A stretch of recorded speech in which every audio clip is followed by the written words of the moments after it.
It's my pleasure to introduce all the way from Finland, Pavel Alekseychik.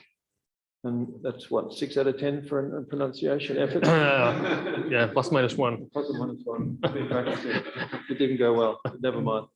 So Pavel's a micrometeorologist. You can see a bit of a background in the introduction. Climatology, micrometeorology, meteorology, but also has interest in how climate systems interact with vegetation, land surfaces, soil systems, agricultural and or natural. And Pavel is on a postdoctoral fellowship, which is a pretty good deal. He is being assigned to work in Australia at some of the term super sites around the country. So Pavel spent some time in Perth, at Sydney, and now has come to us as well.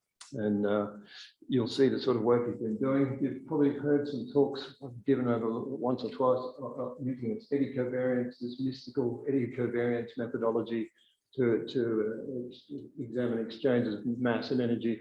Well, this guy is an expert in that, and he's going to unpack the actual mechanisms of the eddies for you, and maybe even see some real-time videography. So it's pretty amazing. So without further ado, I'll hand it over. Thanks, mate. Thanks very much. Thank you. Yeah, pleasure to be here. This is a very unusual place for me, and I've seen Darwin in dry season 4 years ago when we had the OSFLEX meeting here.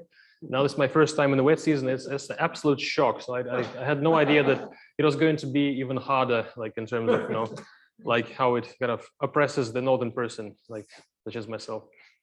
Well, and as Lindsay said, I used to do eddy-covariance. I used to do the vertical exchange of fluxes of carbon and so CO2, methane, and water vapor and energy to the ecosystem of the atmosphere. But then I was growing tired of this, and I thought, okay, so why don't we just add some, throw in some of the new cutting-edge measurement techniques to diversify this and kind of try to squeeze out the new pieces of knowledge from the thing, because I think the whole for me the measuring the eddy-covariance fluxes at the same peatland for several years was getting a bit old. So and I think we can actually do something like that if we try hard. And you can see this is my postdoc project. It's called DRONESTRESS. More on the next slide. But you can see already that it's classic rock inspired. I'm very proud of this logo. Isn't that cool, isn't it? Right, so there's a lag and right. So DRONESTRESS, this is a project that funded by the Finnish Academy of Sciences, and that's the thing that gives me money to come to Australia for a year, as Lindsay said, and it's also funding my current monthly visit together with a separate travel grant from my institute, Luca. And so the main idea here was to look at how the plants really control the lower atmosphere, the state of the lower atmosphere, and how the lower atmosphere in turn influences the plants. And then you have the feedbacks running. So I mean, in the ideal case, we have the ecosystem that's non-stressed, it's perfectly healthy. It consists of healthy trees or some other significant vegetation, and it's very homogeneous as a result. Then we have different stresses imposed on that system: of drought, nutrient deficits, pathogens, insects, tornado, like whatever. And the plants react to this in a uniform way. They close their stomata. They limit their transpiration very much. So they change the entire energy balance of the system. And we end up with this state when the mean fluxes are much altered. So we have much more sensible heat flux compared to latent heat flux. And this drives the atmospheric feedbacks much stronger than in the healthy state. And the philosophy of my approach is that perhaps we should better combine all these measurement methods to try and gain a holistic understanding of this process. So how the ecosystem transits from this healthy to stress state and the resulting feedbacks through the atmosphere. The drone provides a high resolution imagery. The satellite provides the large scale imagery, but it's low resolution. The eddy-covariance provides a continuous insight into this process, but it averages over the whole ecosystem.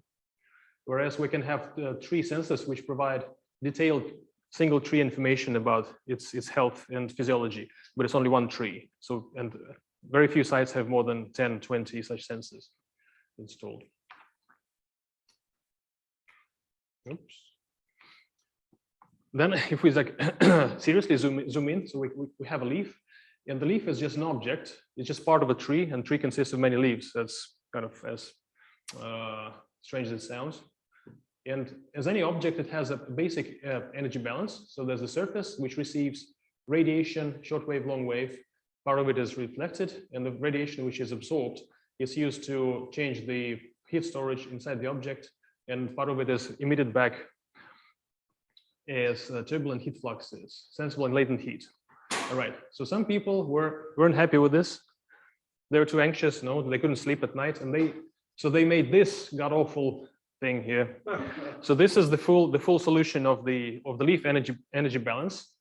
And it uses all the possible significant control zones, the radiation, temperature, wind speed, you name it. But the key thing here is this animal. It's the stomatal conductance.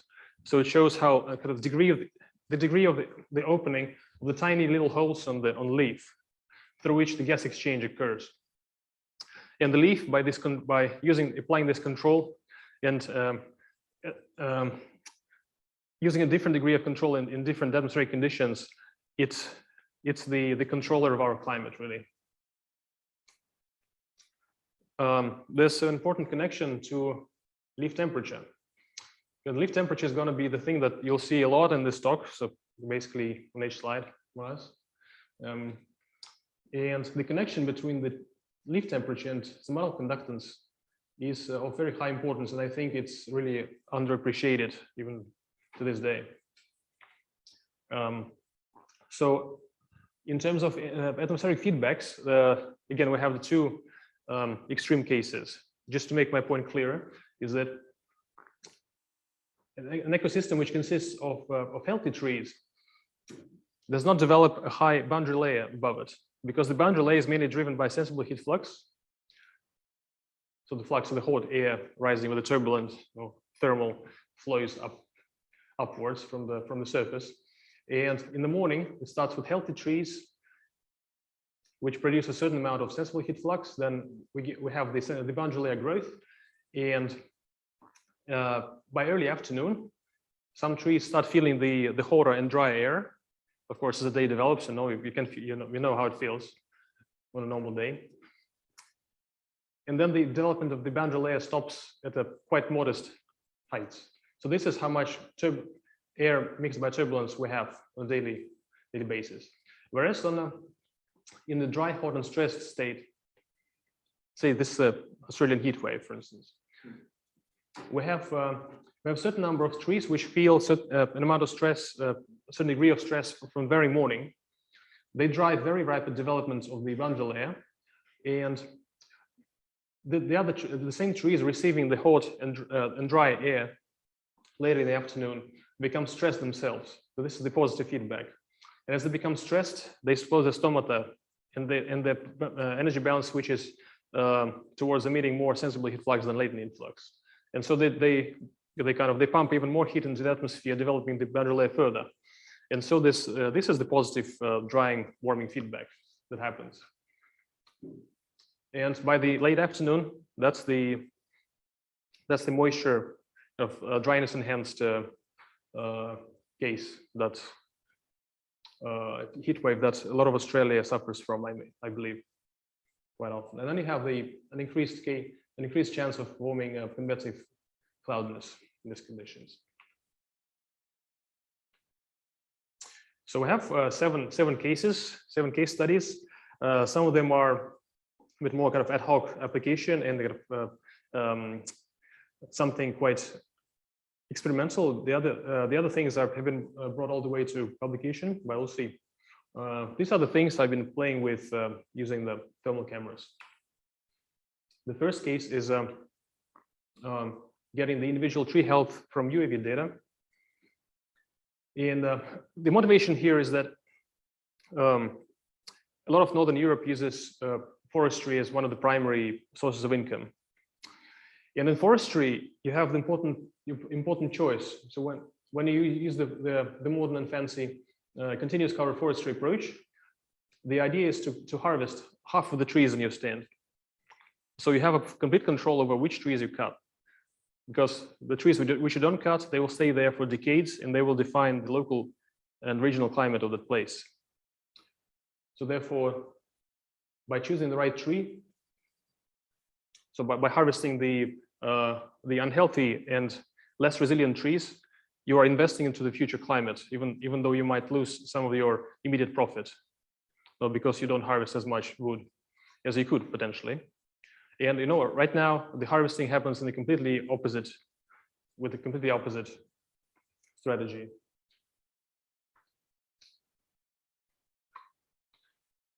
So there was a good test. Yes, it happened. So 2 years ago we had a severe drought. So I'm plotting the standardized precipitation evapotranspiration index here. And June and July in the northern hemisphere were really dry and hot. I mean, so dry and hot. You would probably laugh at this, the weather. So being the citizens of Darwin. Okay, but for us it was a proper heat. So there were many days with temperatures above 25 degrees. Imagine that, and the soil moisture went down to 0.15 cubic meters per cubic meter. So this line here. So June and July were relatively dry for us. It wasn't as extreme as 2018, but it was still a significant dry period. And we have two stations which are very useful for tests. It's a Hugh Ellesmere 2 station. It's the famous one with a very tall tower. It's 129 meters, I believe. I've been on top of that, very high and scary. And then there's Rastankorpi. Rastankorpi is a managed Norway spruce forest, and Hytela is a managed Scots pine forest. They're both in southern Finland. And the continuation of this case study is from the Norway spruce forest, Rastankorpi. So it has a complicated history. So it was supposed to be a site testing the continuous cover forestry approach, and almost 2 years ago it was selectively harvested. So the right-hand side, the western side of that block was decimated, not decimated, but kind of halved in terms of basal area. So we have approximately half the trees remaining compared to the previous year. That's my drone. And we have a clear signs of slowed growth. So the forest is guaranteed to have suffered from this dry event.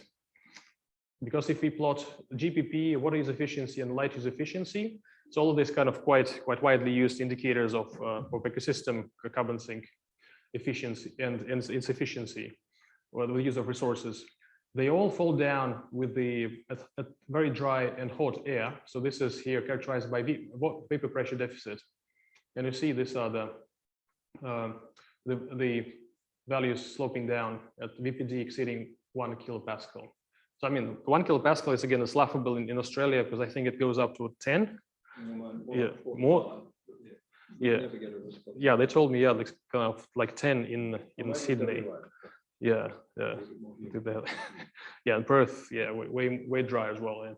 Yeah. But one in Finland, 1 is something like a critical value already. So anything above 1, we can have something like VPDs approaching 3 kilopascals, which is like, well, not too much, but yeah. But these are some of the highest values we've observed ever. And then we have the sap-flow sensors. So this was the eddy-covariance data. This is like the ecosystem average. Then sap-flow sensors installed on 14 trees, 6 trees in the control plot and 8 trees in the selectively harvested plot. They show the following things. So this is the average diurnal course. In red is the harvested plot, and blue is the control plot, unharvested. And there's this kind of this afternoon difference, so that the trees in the control plot, which retain this density, they transpire much less in the afternoon, and we think that this is a clear sign of stress. And see also they reach the peak at about 12, and then there's a steep decline in transpiration. So this is the sign of stress for those trees. Okay, we have proven this point, but then we want to see, okay, so which exact trees are to blame, you know? So which trees are causing this deficit in transpiration and should in principle be harvested first? That's my drone that with so I'm using a thermal camera and a multispectral camera. It's quite standard. It's Matrice 210. I mean, like half the world uses the same for similar operations. So there's nothing like supernatural here. But I mean, I do flights without any paperwork compared with like tons of paperwork here. So I mean, well, why I'm going to Australia, I don't know. Just to make my life like way harder. And so the way I'm trying to improve the drone data and experimental pipeline is I'm trying to adapt the previously so the methodology previously used in the greenhouse and in controlled environments to estimate directly the stomatal conductance of vegetation in the field. So from greenhouse, some kind of controlled climate box to the field. There is a way to estimate stomatal closure. This is the stomatal resistance from leaf temperature using the wet and dry references. And the wet and dry reference is imitation of your canopy. One of them is splashed with water. It looks very fancy. So I have two piles of spruce branches, and one of them is I have a watering can, so I water it. So until it's very wet, and then you image it with your thermal camera, and you have your dry and wet reference temperatures. And then it also uses some meteorology. So this is the aerodynamic conductance. It shows how easy it is for the turbulence to aerate the space around your object. This is, unfortunately, you need eddy-covariance for this, and some form of anemometer, or at least some modeled value of aerodynamic conductance. Then I have the pool for absolute temperature correction, the temperature logger, and so forth and so forth. It's even mixed with the water pump, so to make sure that the water in the pool is all like at the same temperature throughout this depth.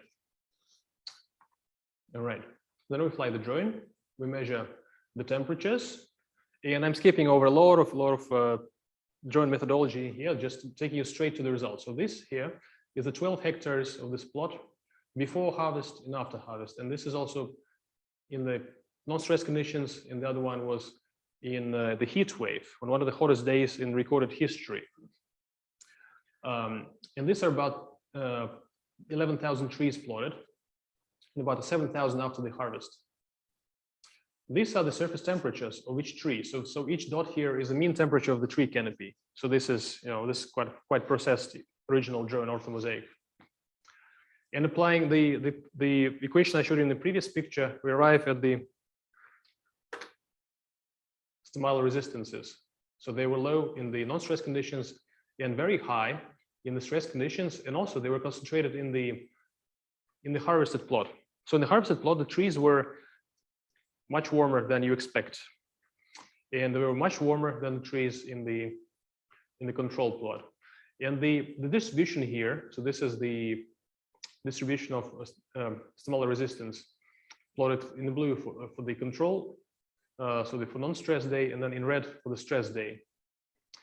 And see, it's widening in stress conditions. So this is a very important indication, and it's exactly what we expect.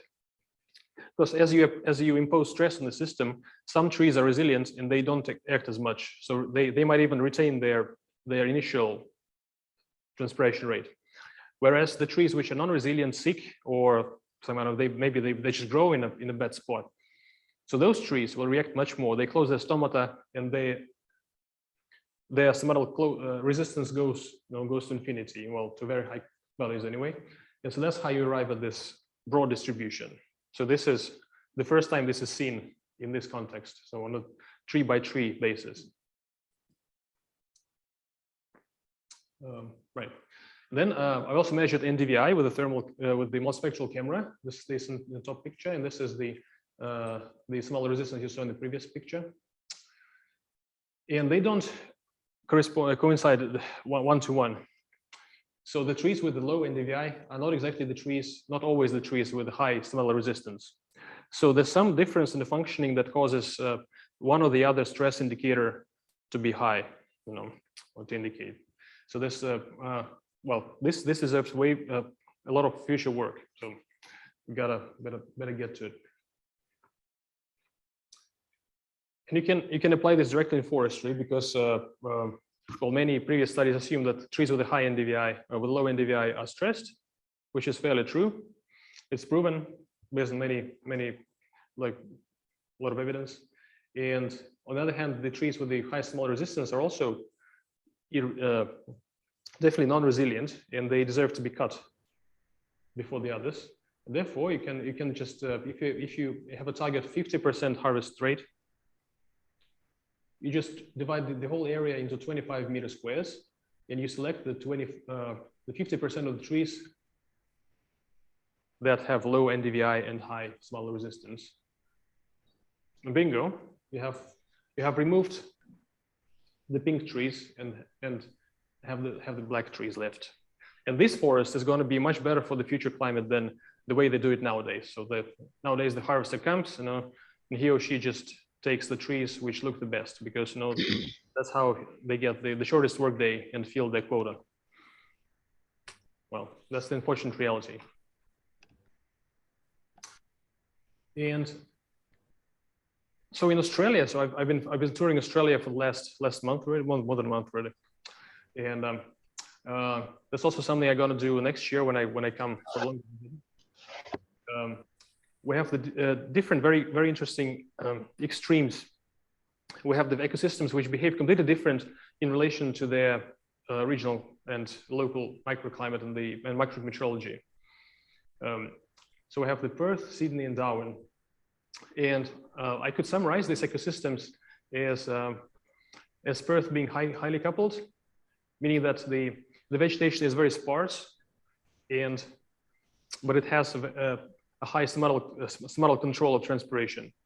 And this means that it's very easy for the air to get into the ecosystem and flush it and aerate it. So to take up all the kind of to accelerate the exchange between the leaf and the atmosphere.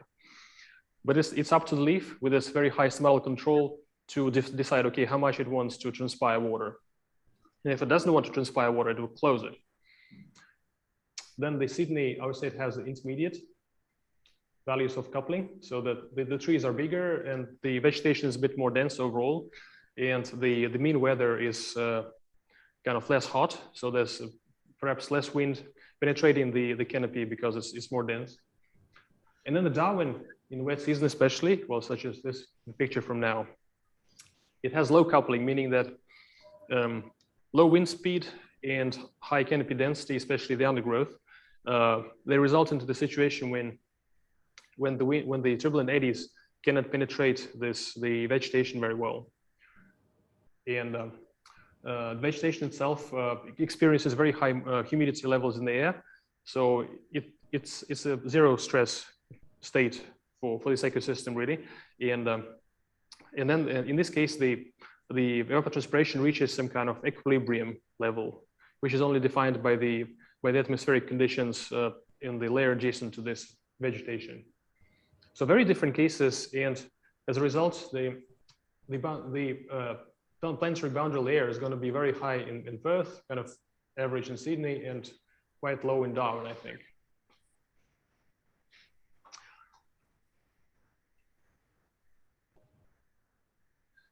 This is case number 2. We can estimate stomatal conductance also, so not only from drone, but also from the tripod thermal camera. And this was done in Sydney 3 weeks ago. So I was in the euc-phase. Euc-phase is the added CO2 experiment to study the eucalypt responses to elevated CO2 in the future. They have these rings and scaffolding in the middle. So my camera was installed in the scaffolding, and it was imaging the same spot for almost one full day. And here I'm plotting the tree. So I have these boxes. So the box number 2 here, box number 1 here, and I'm averaging the temperatures within this box. So all the trees you see in those pixels, and this is plotted for versus temperature versus time of day. So one of the days I managed to measure from 11:30 till 7. The other day was a bit shorter, from 13:30 until 7. And those days were markedly different. So on one day, the peak temperature of the vegetation, so this is not air temperature, this is the leaf temperature of those eucalypt trees. It reached about 32 degrees here. On the other hot day, it reached 42 degrees. Crazy. Then I'm also measuring the references, so the dry and wet reference as in the drone case. So I literally have this like sauna branch, you know, kind of bouquets or like bundles. And I show to the camera the dry branch and then the wet branch. And as a result, we get the references. So they are plotted as the dry is as full circles and wet as open circles, empty, for both of these days in red and blue. And in our case, so just, well, as you can guess, your stomatal conductance is defined by where your observed canopy temperature is situated in relation to your dry and wet reference. So see, on the wet day, it was kind of quite a long way from the dry reference, but on the hot day, on the very hot day, the real canopy temperature was almost the same as the dry temperature. Imagine, so I literally had a dry stick in my hand, you know, with the dry kind of leaves which are also like, you know, curling up, you know what that looks like after it spent some time in the sun. And your actual like living eucalypt canopy was almost as hot as that, which means that the stomata were completely closed and all the energy kind of leaving those leaves was in the form of sensible heat flux because the leaves were very hot. That's how they lost their heat. And again, we have the same equation as before, involving the canopy temperature and wet and dry reference and some metrology in there. And the calculated curves of the stomatal resistance that result from there are here. So this is the cooler day, an increasing trend.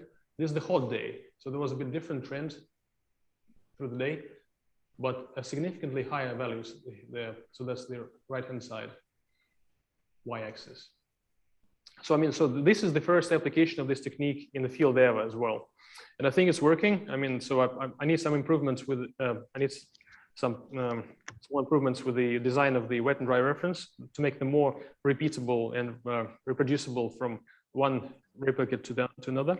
So from one test point to the other, hour by hour. But I think it's working. So with a bit more work, we can make it into a great. And then the power of this is that you have a thermal image, you have a thermal video. You can do this for each tree separately, as you did for the drone. And you get a high temporal resolution in the kind of time series of tree health and stomatal conductance. Crazy. Case number 3. You can calculate heat fluxes from high frequency surface temperature video. And this is, guess where? This is the this is the piece of savanna on campus here. So I recorded a couple of 20-minute videos, just standing kind of somewhere at the representative spot and look at different kinds of vegetation. And again, I was averaging the temperatures within 2 boxes. This is one box on the grass, the other box on a tree, which looked unusually cold. So see, it's very important to note that the different species have different mean temperature. And so smart people have, in the 90s, devised an approach to calculate heat fluxes, looking just at the shape and the size of the temperature ramps. So this is what temperature looks like on the convective daytime case period. First, there's a quiescent period, temperature stays low, then it goes up as the surface exchanges heat with the air parcel, and the air parcel is gaining positive buoyancy and like wanting to become a thermal, which will rise up. But then as the thermal rises up, so of course it gets replaced, bumps with temperature going down by cold parcel, which replaces it, and then the cycle repeats itself. So this is like the cyclic contact of the series of eddies with the ground. And your heat flux is actually linearly proportional to the amplitude of this temperature ramp divided by its length, the period. Okay, so I found for you a piece in this recording, a temperature recording, which looks exactly like that. Well, not all of them are so pretty, but some are. But the thing is, you know, when the atmospheric eddy hits the ground, it not always passes right through your sensor or like right where you're measuring the temperature. So sometimes you just get its tail or its side or some kind of slice not through the middle. And therefore, you don't get its canonical shape, which is this. So this was actually a good case. So this eddy went straight through the place where we're measuring these temperatures. And if you substitute some gas values and some of the measured temperatures in, so the parameters of this curve into the equation, we arrive at the sensible heat flux equaling about 22 watts per square meter, which could be true. It has a fitting proportionality constant alpha, which of course, okay, so there's various ways to get on it. So you can parameterize it using the eddy-covariance, so that the regression against the eddy-covariance fluxes, or you can use some other theory. But the basic thing is that, okay, we can get heat fluxes from just measuring the temperature, like this. Case number 4, leaf scale temperature diversity. So, okay, so this is eucalypt at Uke face, on one of the Sydney species. Forgot what it's called. Doesn't matter. So this eucalypt, I think they function in approximately similar fashion. And you know, so I've been talking about the mean tree temperature, but like, you know, you can question what it is like exactly, because you know you quickly start questioning your own assumptions when you zoom in. This is a small eucalypt, very young plant, just this tall. And you can see the different leaves in that eucalypt range in temperature from 28 to 34 plus degrees. So what's the mean temperature? What does it mean? You know? So and which leaves, so is the plant stressed or not? That's the question. I don't know. I'm not sure how far we can get with a simple average. But I think so. There exists some quite theoretical approaches on to estimate the plant stress as the width of the distribution. So if you have a large difference between the hottest and the coldest leaves, let's say 10% hottest and 10% coldest, if that difference is large, that means that the tree is stressed. Or when all the leaves are at the same temperature, or roughly, then it means it's healthy. Well, fair enough, could be done. Then we have this the phenomenon of the super cold leaves. So I think we were, so the 3 weeks ago during my visit, it was perhaps one of the first times this was observed. At least Belinda Medlin, who is the master of the eucalypt in every way, I'm not sure she had anything to say in this, except what we saw in the thermal camera. There's another young eucalypt, and you see that it has this very black spots here. So these are very cold leaves, which are significantly colder than the mean leaf temperature on this tree. And some of these leaves are in shadow. Some of them are in the direct sunlight. So it doesn't seem to be explained by the shadow alone.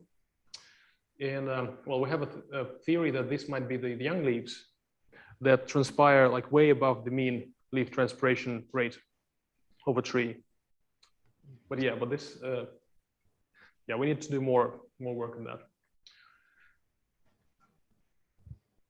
So we're not sure why this is happening. In case number 5, we have the vine versus eucalypt. So there's an ongoing situation with this so-called vines totally taking over the eucalypt trees in the Uke face experiment. So it seems to be a problem because I think this started about 2 years ago, and by now, well, I saw it with my own eyes. So like roughly half the trees are completely overgrown with the vine. So the question is, how does the vine change the local microclimate? But I think the change is significant because, again, doing the thermal video on the vine and getting the vine temperature in red versus eucalypt temperature in blue, you see that the eucalypt is always much colder than the vine. And the vine has occasionally much wider variations in surface temperature.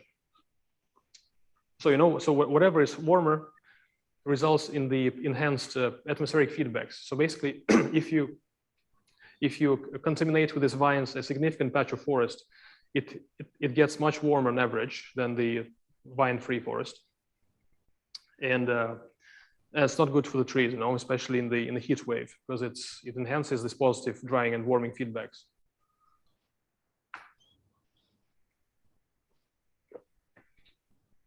In case number 6. Okay, so now in my title I have something about the trees, but now so this is this harks back to my initial training as a meteorologist. So I can't kind of like nothing I can do. So this is going to be about turbulence, and now because we're measuring the surface temperature, as it's not only about the tree physiology controls it. It's also about the atmospheric physics that cause the surface temperature fluctuations. Excuse me. So back to Finland. This is the Sikanevo-1 Maya. It's a boreal bog, so it's a vast open system consisting of patches of various types of Maya. So from fen to bog, forested bog, anything in between. So that's the last large natural Maya in southern Finland. So all the rest have been drained for forestry or agriculture sometimes. And I flew the drone, so guess what altitude this is taken from? It's 0.5 kilometer. In Finland, especially up until maybe 3 years ago, that was easily done. And so I was thinking how to like what new stuff you can do with a drone, and I came up with this idea that okay, if you just hover up there at 0.5 kilometer altitude above ground, and you just record a thermal video facing down, straight down and in the deer direction, and then you do some image processing so that to align each of your frames so that they correspond to the same spot on the ground exactly, you end up having as many thermometers as you have pixels, because you have an individual time series of temperature in each of your pixels for as long as you fly. So you can fly for 20 minutes, therefore you can have the same recording. And okay, this is some image processing and co-registering the frames and deregistering and so on. Then we end up with this picture. So you can simply do detrending and remove the typical mean temperature trend from your time series. And also you can do this differently for each pixel, by the way, or for certain areas, or some kind of averaging and so on. And then you isolate the positive, negative fluctuations. The negative is in blue and positive in red. So basically, okay, so what you're gonna see now is the video recording of turbulent eddies, which hit the ground and they cause the negative fluctuation in temperature in blue. And then they start rising up because they have gained positive buoyancy, and the spot hits up and it becomes red. And this is slightly sped up. So this is a 20-minute long in total.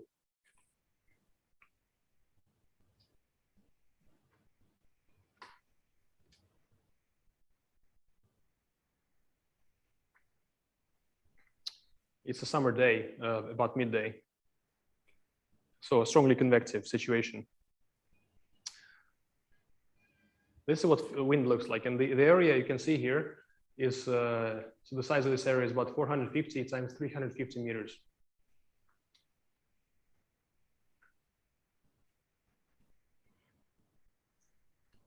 That's what wind looks like. So it's far from blowing in the same direction, even in two spots 100 meters apart. See, when you have, so basically the wind comes as a single entrainment. So entrainment means the large parcel of air sinking down from the free atmosphere through the boundary layer and hitting the ground and replacing the air which has warmed up on the surface. Then there was a quiescent period when, see, there's no definite wind direction at all. So there's some kind of small motions, very localized. No, then there's some kind of small eddies hitting the ground. And then I think there will be a funny event starting from, yeah, from there. Look at this. Suddenly, there was another eddy which decided to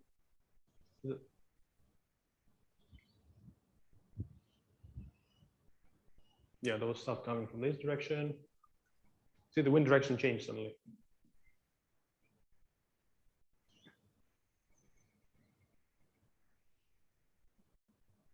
And this is actually, this is the forest edge. So this, you see a clear wall effect on the forest edge when the wind hits it. Yeah, anyway. Yes, and so currently there's no other way to directly visualize the surface layer turbulence except this.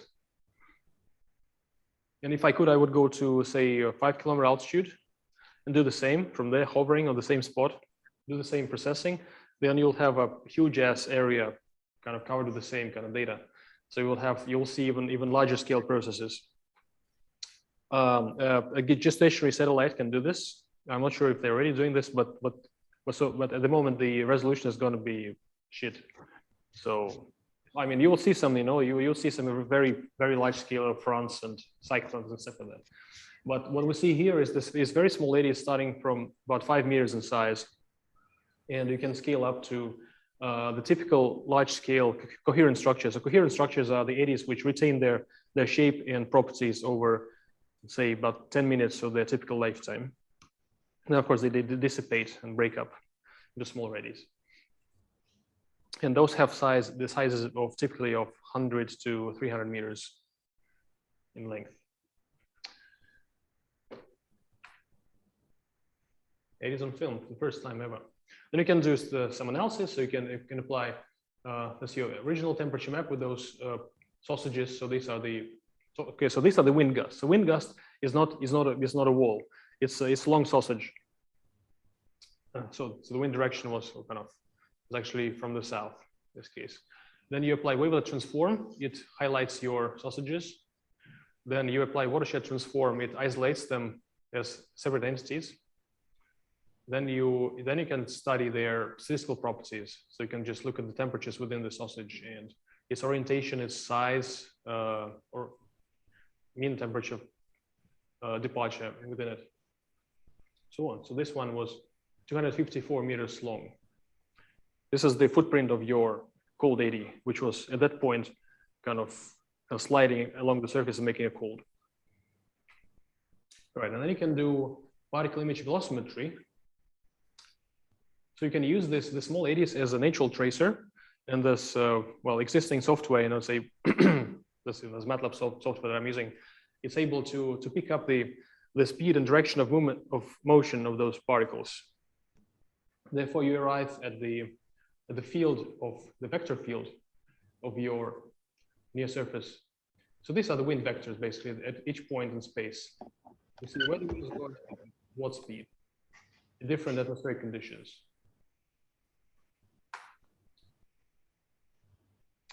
The last case, number 7, is revealing the channel stable boundary layer. This is a bit of a kind of hobby thing. I camped for one night at the Blue Mountains. This was just before I came to Darwin, and of course I was playing with my thermal camera because I had it in my backpack. Surprise! And there was a wonderful spot. This is called Castle Head, and you can see 2 valleys from there. Amazing view. So it's like a 360 panoramic view of Blue Mountains, and this one of the valleys is of the 6-foot track, I believe, that goes here, and this is the Megalong Creek in full view from that spot. And the thermal image was taken in early morning at 5:50, just before sun, so exactly at the sunrise time. So that's when the nocturnal stable boundary layer is at the strongest. The basic nocturnal meteorology. If the wind is not very strong, synoptic wind, meaning and the sky is clear, you have the significant loss of heat from the ground in the form of thermal radiation goes to the space straight. So the ground cools down and it develops inversion about. So the inversion kills down all the turbulence. So therefore you have a very strong increase of temperature with height. And you see that the mountain was warm, and suddenly you get this like step change to cool temperatures here. So I'm plotting the temperatures along this line and also along that line in this plot. So see the green line goes here. It's climbing up certain value here. Well, I think this there's some cooling by the wind on top of the mountain. It cools down up till here. Then bounce, it goes from 23 degrees down to 19 degrees in a matter of meters. So this is the decoupling interface, exactly where it was. So that's like a lid. It's a super critical layer, so-called, and it separates the free atmosphere, which is all here. So the mountain is mainly in the free atmosphere in this case, the residual turbulence from the previous day, from the very stable boundary layer, which is just under it. And then so there's a clear cut, horizontal boundary separating them. And I think that there was a second, so from the blue line here, in this region, you see that there was probably, or possibly, let's say possibly, another inversion. So somewhere down in the Megalong Creek Valley, so right next to the creek, there could be another layer, the cutoff. So yeah, I mean, so this has definite future in. Of course, I mean, it's rare to have this view because you need to be positioned well. You need to have a good view of the slope so you can resolve the vertical variation in temperatures. But it has a future in this actual boundary layer studies, in the general development of inversions. Yeah. So take-home message is that the surface temperature does anything if you whatever you want, but you need to know how to ignore the influences on temperature that you don't want to have. So you need to be able to isolate your process of interest or subject of interest, object. Some of the unique insights into plant functioning in the micrometeorology and boundary layer meteorology can only be gained using surface temperatures. So as I showed you in the previous examples, some of these approaches are unique, and you cannot get to any similar visual evidence of processes like happening here and now in any other way. And I think one of the things I'm going to develop in some of my future papers is the notion that the canopy temperature can probably act as the best early warning indicator of drought and heat stress, because we really need it, especially in Australia. The forecasting of plant behavior in the heat waves is important because then many things come with it, like the fire probability, when the plants reach certain surface temperature levels, for instance. Or you can identify the pathogen or insect attack, even in the absence of drought stress. So it will also be related, reflected in your plant surface temperature. And with this, I think I will end. And thanks so much for your attention. And please throw any questions at me if you wish. Thanks, Pavel. Please. Questions? Do I see someone over there? There's one of mine. Yeah, I saw that. No, that's not very dry. Someone No. This was taken. This is the image from one of the very dry periods, actually. I mean, for Finland, but you see, there's the drainage ditch. This drainage ditch with water in it. So that it used to be a peatland, right? So it was drained with this kind of network of ditches. But even in the driest periods, you always have water in this. Okay, so the water level drops down to maybe 90 centimeters max, but it never disappears completely. Yeah. I had a question for you, Pavel. So you've just turned up at your forest. You've got your forestry team with you. You run your analysis. You've flown your drone, and you're now about to chop down half the forest based on your analysis. Yeah. Which you did. I mean, you showed that great example where you could isolate tree health and perhaps lower productivity stems at an individual basis. Did that actually happen? Did they then go and fell the stand based on your analysis, or that was just a hypothetical? It's one of my dreams to actually do that test. And but then of course, I mean, they wisely say that you cannot just do this and forget it, but then you need the post study, so to study the consequences, because you need to track those trees and have the reference, the control, stand. You're interested to do that because you've got 300-400 years of forestry experience in this part of the world. Yeah, totally. thinning is done on morphology and sort of structure, shape, growth performance. It's very interesting for you to independently identify what might be a poorly performing tree based on your thermal analysis. Yeah, totally. Versus a forester who's going to walk through with the spray can and say, no, get rid of that one, get rid of that one, get rid of that one. That would be Yeah. almost calibrated. No, there's a high-tech way to do this. So you can just supply the GPS, the precise GPS coordinates to the harvester, and the harvester has his own GPS on the machine. And he goes and he takes the exact tree that you want. That is what I call precision forestry. That's extraordinary. So the resolution of your camera, that's obviously the critical component why this is kind of novel. It's, what is it? It's like 1/10 of a degree, I assume, to resolve these differences. 1/20th of a degree. 1/20th of a degree. Okay. Yeah, it's more than enough to see the difference between a sick tree and a good tree. Yeah. And you're able to sample that at extremely high rate. So this is how you can almost turn your drone into a flying eddy-covariance tower. Yeah. Turbulent wind speed at the exact same spot. Yeah. So you know, every time people produce a thermal orthomosaic, say the thermal map of any site, you know, I always think, okay, like there's a serious problem with it because of the wind. You know, so the drone flies at random times and it takes a picture at the random time. But it means that your instantaneous wind effect on that spot was random as well. It could be a quiescent period when the surface heated up, or it could be exactly the time when the strong wind gust hits it, like therefore cooling it down by several degrees or more, like up to 10 maybe. So you know, so as a result, most drone temperature maps they're stripy. So there's warm stripe, cold stripe, warm stripe, cold stripe. As you fly, you know, in this manner, the program flight, because there was a sequence of wind gusts and quiescent periods between. The final question for me is, have you compared the sensible heat fluxes you're computing or can compute with, say, an eddy-covariance tower? How do they compare?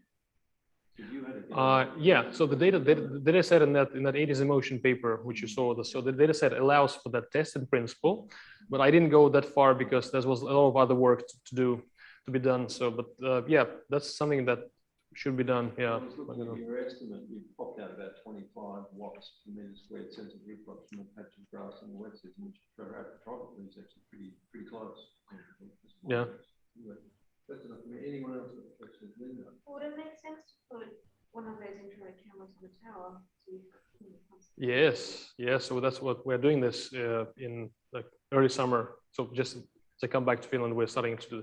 I have the thermal camera and multispectral camera. We're putting them both facing the same way from the tower. So we'll be imaging up maybe 1 hectare of forest or plus minus. So yeah, so we're doing that. Yeah, the whole summer.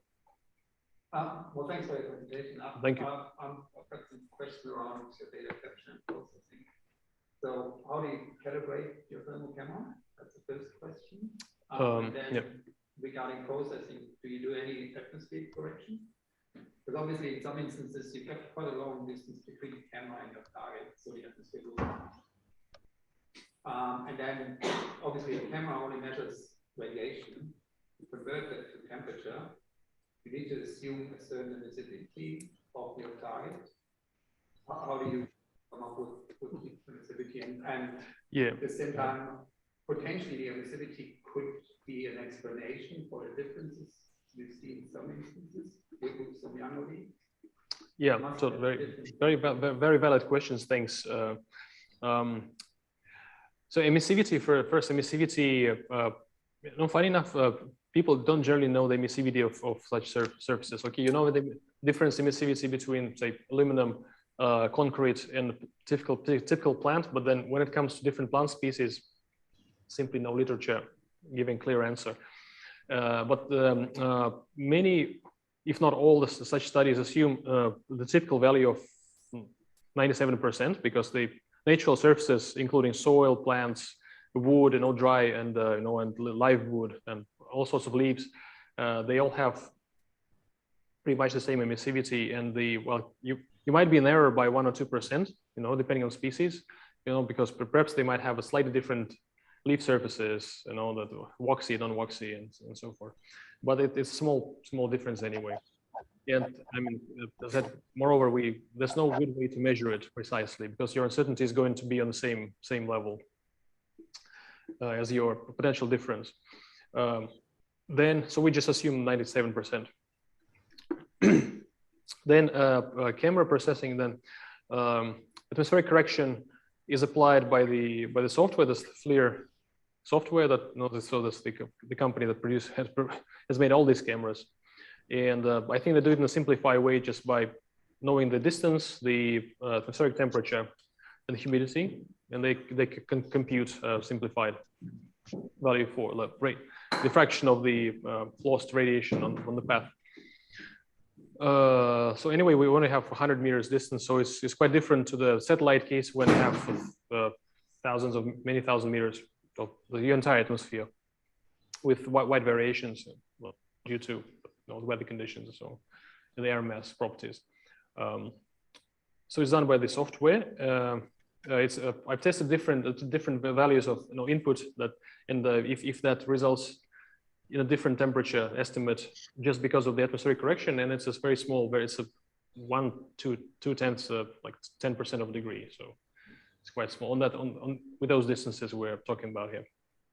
And then the camera calibrations. So I'm using the water pool to correct for the absolute temperature, because the camera, what happens to it is, of course, it might, it's an uncooled thermal camera, so it can drift, as you know. It can have a small drifts of maybe 1 degree plus minus, so above or below the real temperature, as its own body temperature is fluctuating. But if you have the absolute temperature reference in the pool water, then I think it's kind of solves it. And then there's the kind of a tricky part, but am I able to?